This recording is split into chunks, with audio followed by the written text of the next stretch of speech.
Alô pessoal, tudo bem com vocês? Vamos começando então mais uma aula. Agora a gente vai falar a respeito das modalidades das obrigações e para isso você não se esqueça de depois dessa nossa aula de vídeo acompanhar os nossos áudios nos podcasts cujos links estão aí também no nosso canal sinalizados para que você possa acompanhar, tá bom? Vamos começar então falando, gente, da obrigação de dar coisa certa. É a primeira modalidade das obrigações. A gente começa a analisar a partir do artigo 233 e vai seguindo em frente, hein? Coragem! Bom, pessoal, primeiramente, vamos explicar aqui o que vem a ser essa obrigação de dar coisa certa. As obrigações de dar, elas envolvem entrega de coisa ou mesmo entrega de quantia. Existem obrigações de dar quantia certa também. Mas aqui no caso a gente está falando de coisas certas. Vocês vão lembrar lá de Civil 1, na parte de bens, vocês vão se lembrar dos bens infungíveis, insubstituíveis, únicos, com características próprias. Então, é justamente sobre isso que se trata as obrigações de dar coisa certa. Quem é o devedor da obrigação de dar coisa certa, hein?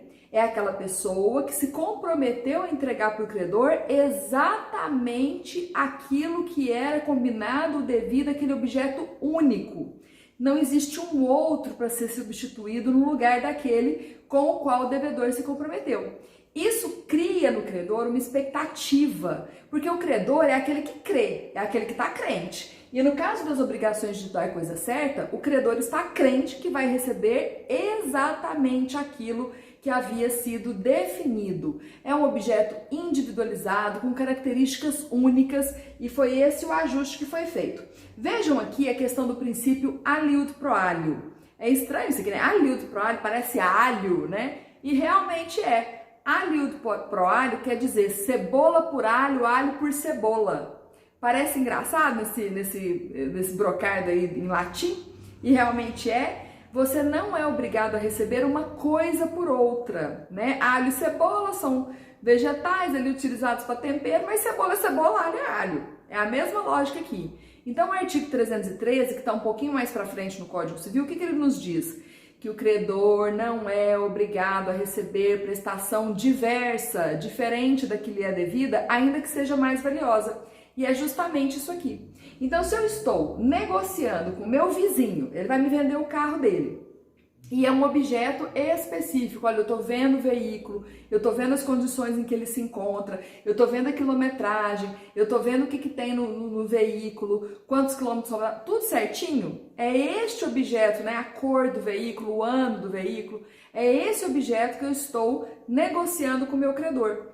Então, o que acontece? Se por um acaso o devedor está combinado de entregar o veículo dele para mim, e aí depois ele vem com um papo, então, não vai ser possível entregar aquele veículo para você, então você aceita, hein, credor? Essas duas motos aqui no lugar daquele veículo?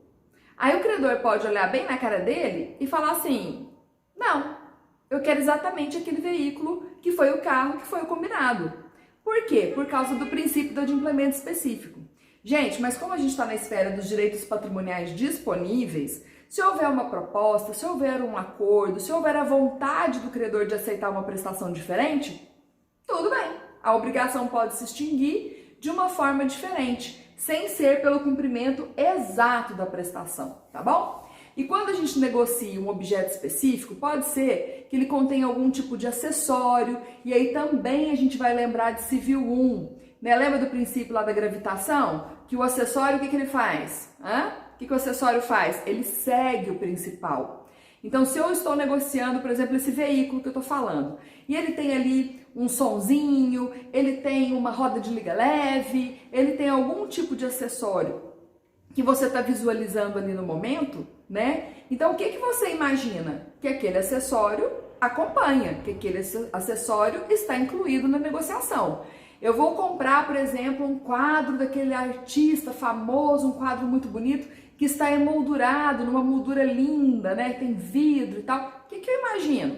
Que a moldura também está incluída naquela negociação.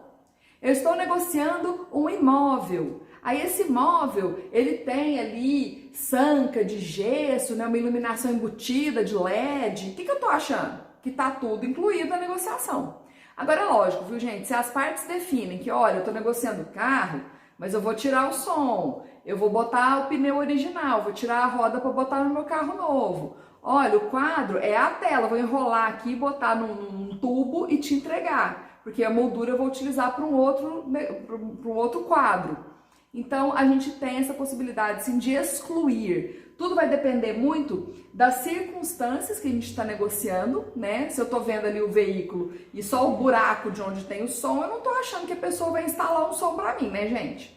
Se eu estou vendo a pintura enroladinha num tubo, eu não estou achando que a pessoa vai emoldurar para mim posteriormente. Então, é evidente que se eu estou negociando sem moldura, vai sem moldura, é bem óbvio.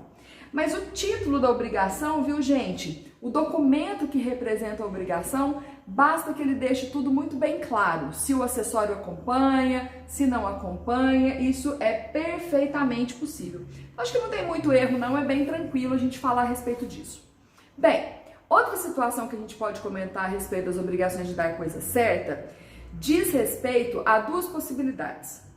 Você vai entregar um determinado objeto para essa pessoa, mas enquanto você não entrega, enquanto você não realiza a tradição quer dizer entrega da coisa, tá bom? Quando a gente está lidando com bens móveis, como a gente está falando do veículo, como a gente está falando do quadro, né? Que a gente está negociando aquele objeto específico, um semovente, olha a vaca, estrela, premiada, né? Esse animal que foi premiado, eu estou vendendo ele para você.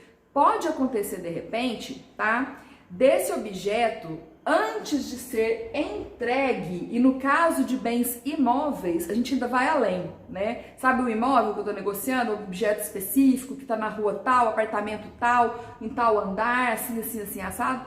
Então, esse imóvel específico, para que ele seja meu, é preciso haver, além da negociação envolvendo credor e devedor, uma posterior transcrição de toda a papelada no cartório de registro de imóveis.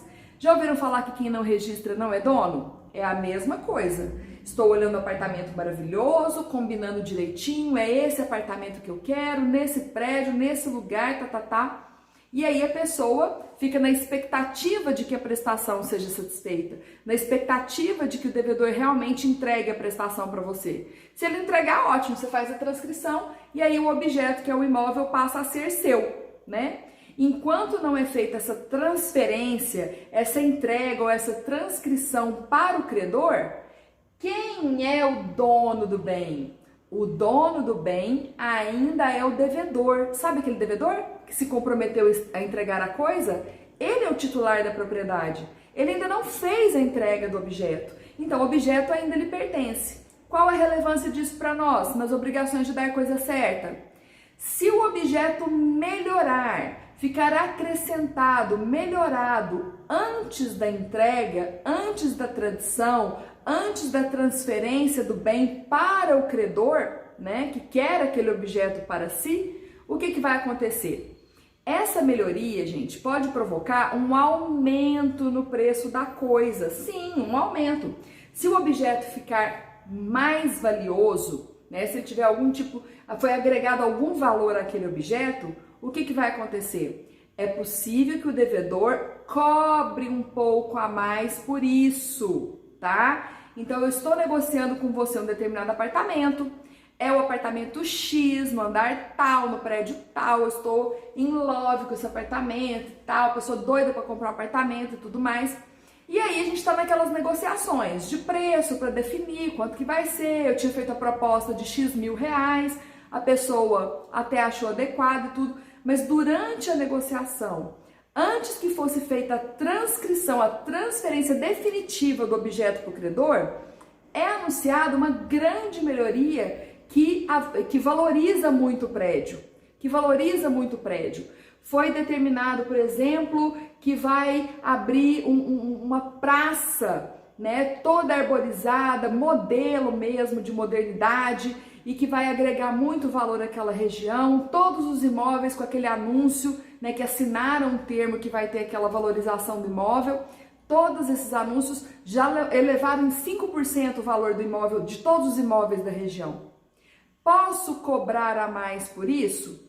Posso. Posso exigir um aumento no preço? Posso.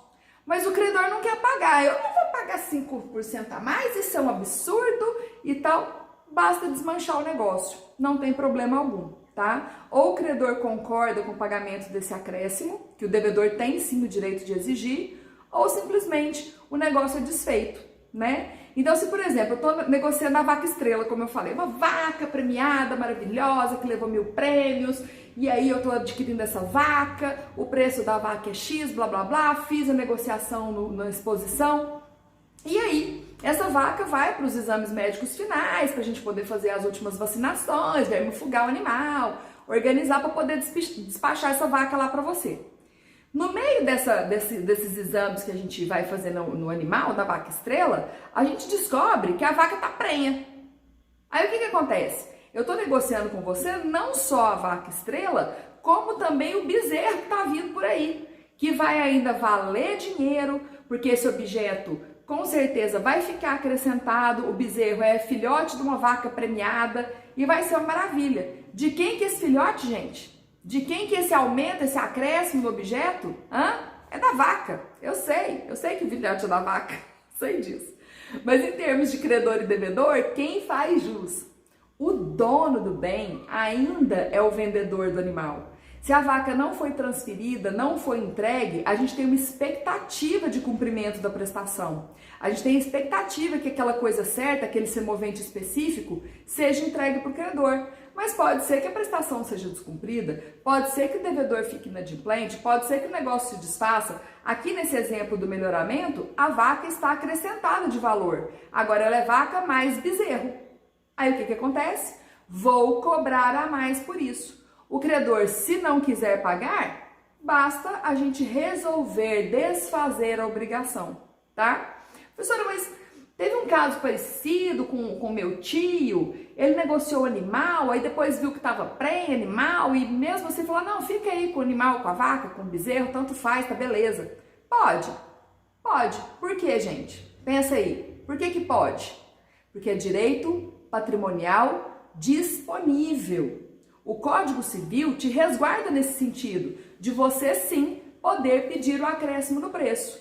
Mas, se você de repente tem um objeto melhorado, acrescentado e vai transferi-lo ao credor assim mesmo, sem exigir nada mais por esse acréscimo, ok, é direito seu enquanto devedor, enquanto direito patrimonial disponível que você regulamenta, olha, da forma que você achar melhor, tá bom? Então é importante a gente saber disso. Beleza? Então esse é um detalhezinho que a gente tem para comentar a respeito de eventuais melhoramentos e acréscimos. Outra coisa que a gente quer falar, falamos de duas, né? A primeira é do objeto estar melhorado. Olha, gente, nós vamos pensar também no sentido oposto. E se o objeto ficar piorado? E se o objeto perder valor? E se o objeto não for mais aquela Brastemp maravilhosa que era antes? Como que a gente vai proceder? Olha, aqui tudo em termos de relação obrigacional, de responsabilidade, se o devedor cumpriu a prestação ou está inadimplente, a gente vai ter que focar bastante na questão da culpa deste devedor. Quando eu estou falando em culpa aqui, viu gente, eu estou falando na culpa no sentido bem amplo. A culpa no sentido amplo, que é a responsabilização por determinado prejuízo, ela existe quando você age, com dolo, com intenção de causar o prejuízo para a pessoa propositalmente, ou quando você age com a culpa no sentido estrito, tá? Então a culpa no sentido amplo abrange o dolo, que é a intenção voltada para causar um prejuízo, e abrange a culpa no sentido estrito, mais fechado, que é o quê? Você não queria intencionalmente causar um prejuízo, mas você causa porque agiu com imprudência, ou imperícia, ou negligência, faltou aquele cuidado médio, né, no trato ali da situação, aquele cuidado de qualquer pessoa média, né, mediana, que deveria ter tomado um determinado cuidado e não tomou. Então, por que nós estamos falando a respeito dessa questão da culpa? Porque, gente, se não houve culpa do devedor, se a prestação não pôde ser cumprida por situações totalmente alheias à vontade dele, ele não teve nada com essa história, não contribuiu em nada para que a prestação não fosse satisfeita, então não há que se falar em ressarcimento, não há que se falar em indenização, não há que se falar em perdas e danos, tá? Então vejam, Se por um acaso o devedor não cumpriu a prestação, ele não tem mais um objeto para te entregar, ou esse objeto que ele ia te entregar está estragado, está depreciado, mas ele não contribuiu com isso, foi força maior, caso fortuito, um fato exclusivo de terceiro, um fato exclusivo de animal, não tinha nada a ver com você, tá? Você ia cumprir a entrega da vaca estrela, mas caiu um raio na vaca, né? Tchum, caiu um raio na vaca e a vaca caiu dura no chão. Como é que você ia prever isso? Como é que você ia resguardar a vaca dessa situação? E se existe um tsunami, se existe um vendaval, se existe uma explosão no quarteirão, caiu o prédio lá onde você ia comprar o apartamento? Então, sem culpa, a gente não vai falar em inadimplemento, a gente não vai falar em indenização, a gente não vai falar que o devedor não cumpriu a prestação. Porque tem devedor que realmente não cumpre a prestação porque agiu de forma inadequada. Tem um objeto X que está negociando com você, aí ele resolve se desfazer desse bem e oferecê-lo para outra pessoa e te deixa na mão. Pode acontecer do objeto estar mal acondicionado, mal guardado, e aí ele sofre uma quebra, porque foi mal embalado, ou é um objeto perecível que necessitava de refrigeração e o sujeito não refrigerou. Né? Ou então foi mexer ali, não tem cuidado ali com o quadro, não tem familiaridade com técnicas de restauração, achou que tinha que restaurar um cantinho ali daquele quadro valiosíssimo e único e acabou estragando um pedaço do quadro. Nos casos de perecimento ou deterioração da coisa, onde existe culpa do nosso devedor, aí nós vamos tomar providências. E aí tá o nosso esqueminha aqui relativo à responsabilidade do nosso devedor por eventual inadimplemento. Vamos comentar um pouco sobre isso. Quando a gente está falando em perda, nós estamos pensando em perecimento.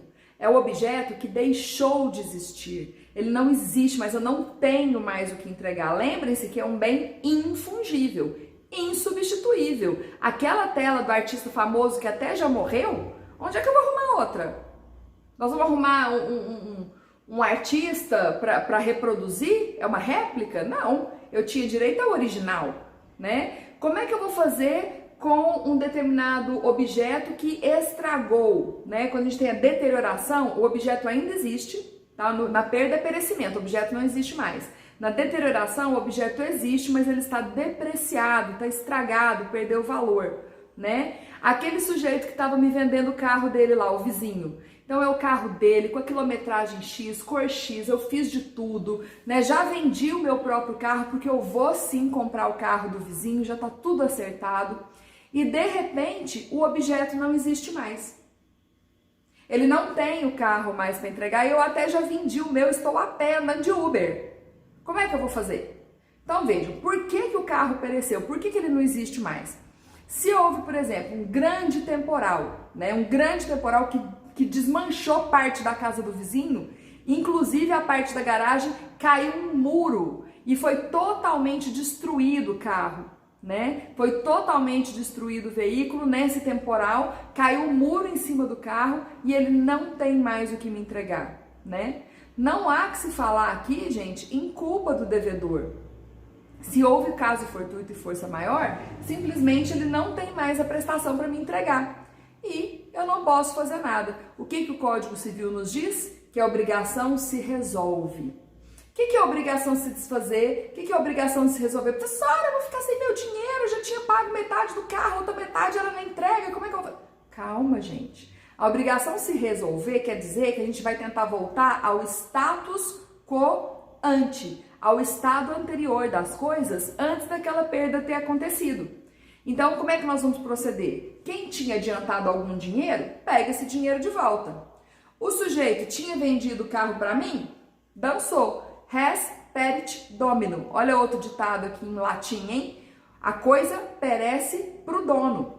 Então, se o objeto pereceu, se ele não existe mais, quem vai sofrer o prejuízo, coitado, é o vizinho lá, dono do carro, que está sem o negócio, né? Desfez o negócio, está sem o veículo e, infelizmente, ele perdeu com esse perecimento. Se fosse a vaca estrela que tivesse levado um raio lá no meio desse temporal, no meio da fazenda, a vaca caiu dura. Ai, caiu dura a vaca.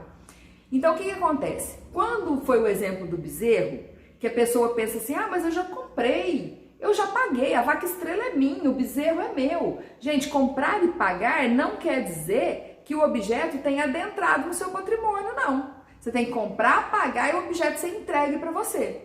Então, quando a vaca estava com o bezerro, todo mundo, eu comprei, eu paguei, a vaca é minha, o bezerro é meu. Agora, se eu ligo para você e falo, olha, você comprou, você pagou, mas a vaca que estava lá no meu pasto sendo preparada para ser levada para você, caiu dura aqui, viu, por causa de um raio, você comprou, você pagou, a vaca é sua, eu tô te mandando a carcaça aí para sua casa. Ninguém quer a vaca morta, ninguém quer a carcaça da vaca queimada, não é verdade? Então vamos botar a mão na consciência, hein, gente? O devedor é o dono do animal, ele se beneficiou em caso de algum melhoramento e ele está dançando agora aqui também em caso de perecimento. Sem culpa, não há que se falar em indenização. Agora, se esse vizinho pegou o carro e entregou na mão do filho desabilitado, ah, filho, vai despedir do carro, dá uma última volta aí que o papai tá vendendo o carro e tal. O menino sai sem habilitação, vai para uma festa, enche a cara, capota o carro, fica bem, não queremos que ninguém fique mal em algum acidente, capota o carro e dá perda total. Aí existe culpa, né? Aí o pai foi imprudente, dando o carro ali para o menino desabilitado, ainda que ele fosse habilitado, hein, gente? Ainda que fosse habilitado, o carro já está vendido, ia ser entregue de manhã. Foi uma grande imprudência. Eu estou a pé. Eu tô crente que eu vou receber exatamente aquele carro, tô andando de Uber para cima e para baixo. Como agora eu não vou receber o carro essa semana, o que vai acontecer comigo? Eu vou ter que alugar um carro para poder fazer os meus trabalhos de representação comercial na região, né? Eu precisava daquele veículo. Como que eu vou fazer? Né? Mesma coisa o imóvel. Se o imóvel ruiu por causa de um terremoto, ruiu por causa de algum tipo de problema estrutural, né, que a pessoa até desconhecia, o devedor desconhecia e vem abaixo, o que nós vamos fazer? O objeto não existe mais, né? Não há que se falar em indenização, em perdas e danos e prejuízos que o devedor provocou. Agora, se o devedor pega aquele mesmo imóvel, está negociando com você e outra pessoa, aí a outra pessoa já agiliza, já transfere dinheiro, corre para o cartório, passa o imóvel para o nome dele e aquela promessa de compra e venda que você tinha é rompida. Você estava crente que a prestação seria satisfeita. Crente que estava negociando apartamento só você ali com a pessoa. Você não sabia que ele estava negociando com terceiros. Eu não tenho mais condições de te entregar apartamento porque eu já vendi para outro.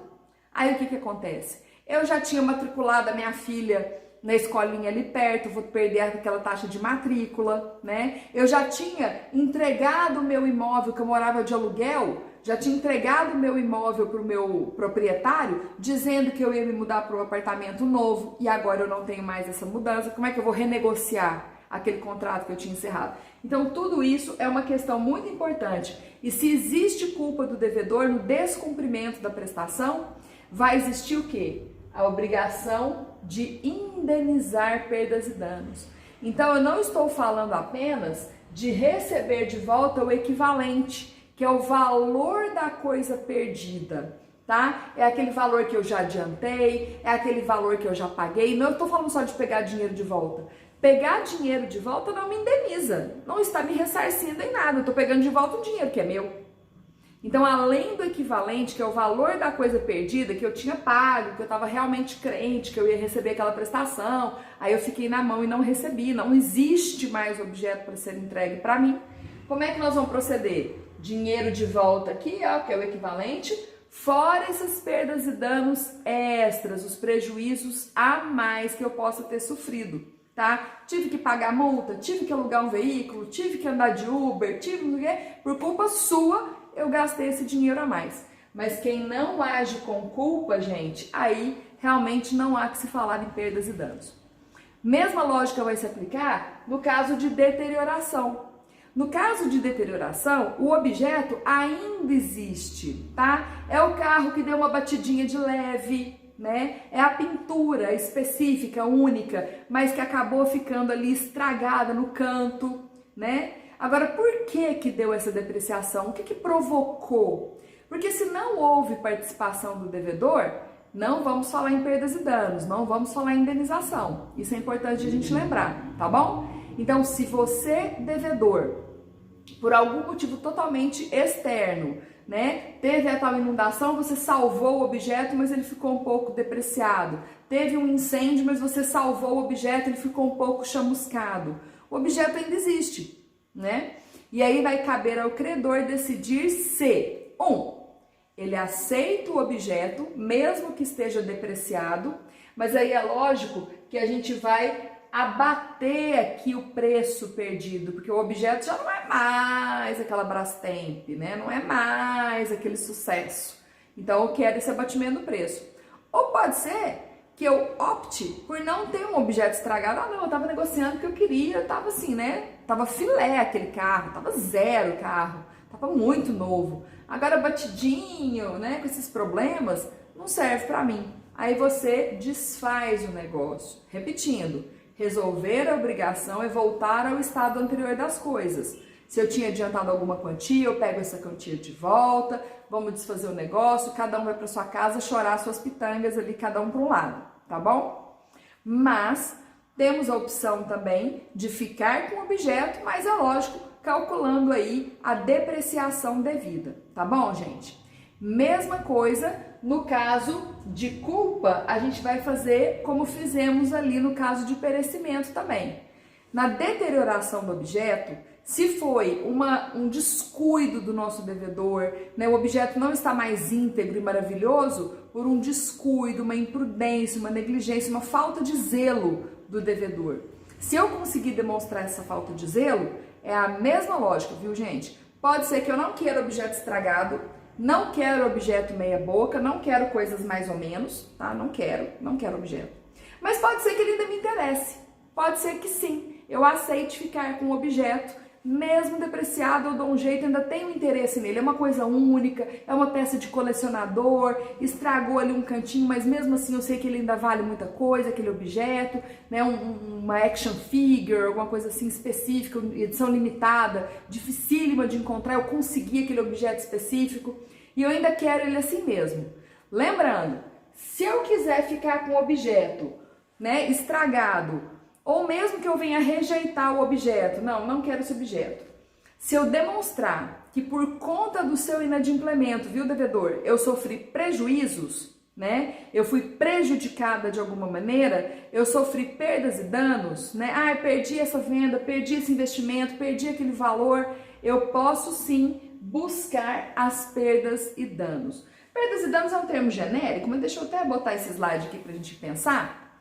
Perdas e danos é um termo bastante amplo que abrange os prejuízos que você comprovar. Olha, eu deixei de alugar o apartamento, eu tive que andar de Uber, eu perdi uma venda, eu perdi a renda do mês. Então vejam, perdas e danos pode ser um prejuízo que você sofreu tanto no bolso, que são os danos materiais, como de repente um dano à sua imagem, à sua honra, ao seu nome, a sua reputação, né? Então, se você demonstra que por causa do inadimplemento do seu devedor, você teve prejuízos materiais, financeiros, ou mesmo prejuízos à sua imagem, ao seu bom nome, à sua reputação, tá? Você pode pleitear esse ressarcimento na justiça, ok? Isso é extremamente importante.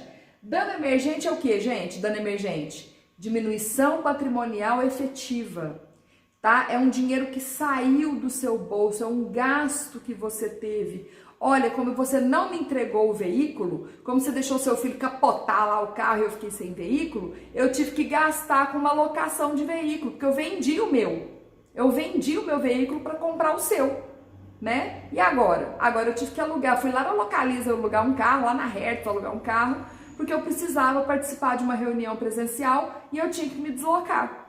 Como é que eu vou fazer? Isso é o quê? Dinheiro que você está gastando, né? Você está gastando por conta disso. Agora, existe a possibilidade também de você ter prejuízos do tipo lucros cessantes.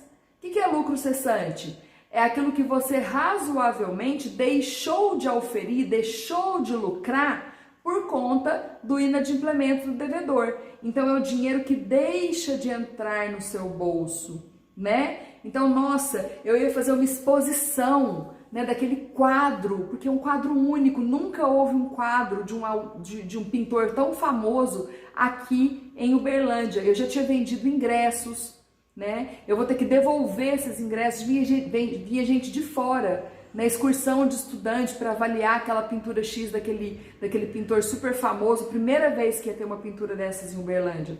Então eu deixei de vender ingressos, deixei de faturar. Fora o meu filme queimado, né? Aquela obra de arte maravilhosa, você deixou ela se perder, você deixou ela se deteriorar, você vendeu para outra pessoa, eu não recebi o que era devido e agora a minha imagem ficou comprometida, ninguém mais confia em mim para organizar as exposições culturais. Eu divulguei material, né, com a foto daquela pintura. Venham ver pela primeira vez em Uberlândia essa pintura em caráter exclusivo, único, né? E as pessoas de repente vinham ver. Eu não vou vender ingressos. De repente eu aluguei, reservei um espaço cultural, paguei uma entrada. Isso é prejuízo material aqui, ó. É dano emergente. O meu filme está queimado, eu fiquei desmoralizada na internet, todo mundo fala, ah, lá, a Luciana promete e não cumpre, né? Ficou aí cantando de boa zona da questão aí da cultura, que ia trazer o quadro, sei lá de quem, não trouxe foi nada, ainda fiquei ridicularizada na net. Não pode, né, gente? Então, é isso que acontece. Portanto, essa é a nossa explicação a respeito das obrigações de dar coisa certa. Não deixe de ler o livro, hein, gente? Não deixe de ler a doutrina e também ouvir o podcast com toda a explicação dos artigos de lei, tá bom? Deixa aí o seu joinha, deixa aí o seu comentário. Se você acha que a gente precisa aprofundar mais em algum assunto, é só falar, tá bom? Beijinho pra vocês, tchau, tchau e até a próxima. Doente de amor, o correr remédio na vida noturna,